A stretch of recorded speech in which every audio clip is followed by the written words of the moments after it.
বিশ্বনবী সারাদিন যে কোরআনের আয়াতগুলো নাজিল হয়েছে প্রত্যেক রাত্রে এশার নামাজের পর ঘরের মধ্যে বসে বসে আয়াতগুলো তেলাওয়াত করতেন।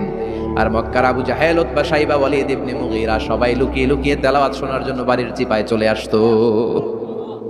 আবু জাহেল, উতবা, শাইবা এটা কি বিশ্বনবীর পক্ষের লোক না বিপক্ষের?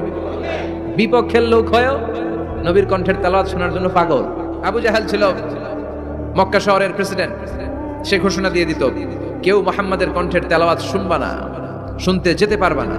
সবাইকে নিষেধ করে রাত্রিবেলা চোরের মতো নিজেই যাইতো। সুবহানাল্লাহ পড়ে। একটা নির্ধারিত সময় বিশ্বনবী তেলাওয়াত করতেন।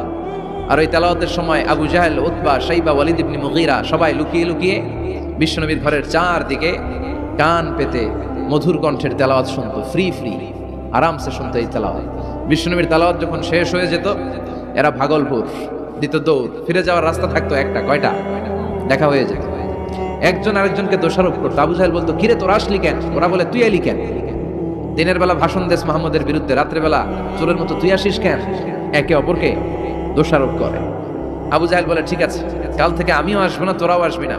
চল আমরা শপথ নেই যে কেউ আসবো না। দস্তখত দিয়ে সিগনেচার দিয়ে যেই আসবে তার মাথার চুল কামিয়ে আলকাতরা মেখে মক্কার বাজারে ঘুরিয়ে ঘুরিয়ে অপমান করা হবে। সবাই রাজি। আবু জাহেল বলে, দে। রাজি হইলে সিগনেচার দে। সবাইকে আবু জাহেল্লা, তুই না তা তুই আগে দে। আবু জাহেল 1 নাম্বার, নাম্বার 2 উতবা, নাম্বার 3 শাইবা, সবাই সিগনেচার।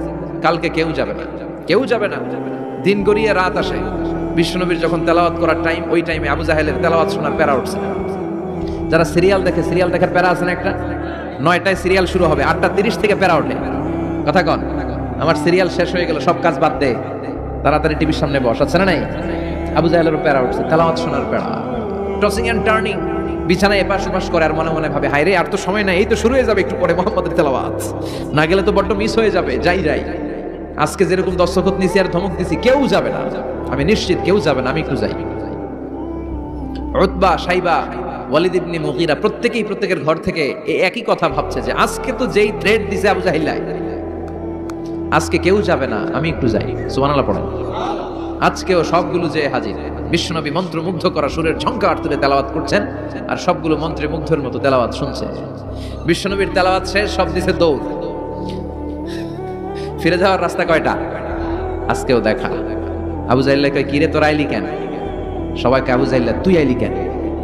একে অপরকে দোষারোপ করে। এই ঘটনাটা শোনানোর উদ্দেশ্য হচ্ছে, বিশ্বনবীর কণ্ঠটা যেন তেন কোনো কণ্ঠ ছিল না, এই কণ্ঠে সুরের ঝংকার ছিল। ঠিক কিনা?